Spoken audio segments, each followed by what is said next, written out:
Hello friends, welcome back to my mini blog. তো সবাই কেমন আছো? আশা করি সবাই খুব ভালো আছো আর আমরা খুব ভালো আছি। তো এখন দেখতেই পাচ্ছ প্রীতম ওর মাকে টাটা করছে, হাম্পে দিচ্ছে।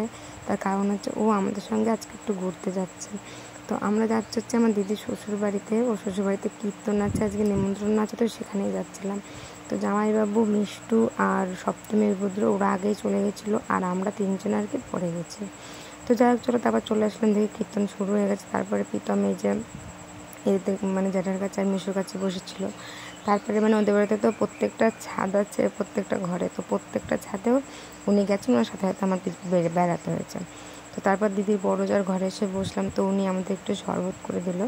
তারপর চলো, এই যে দেখতে পাচ্ছ আমরা একটু গল্প করছিলাম এখানে বসে বসে। তো তারপরে খাওয়া দাওয়া হয়ে গেছিলো। খাওয়া দাওয়া করার পরে কিছুক্ষণের মধ্যে আমরা আবার বেরিয়ে পড়েছিলাম। তো চলো, ভিডিওটা এই পর্যন্ত কেমন লাগলো অবশ্যই সবাই কমেন্ট করে জানিও। আবার নতুন কোনো ভিডিওতে দেখো। আজকের মতন টাটা।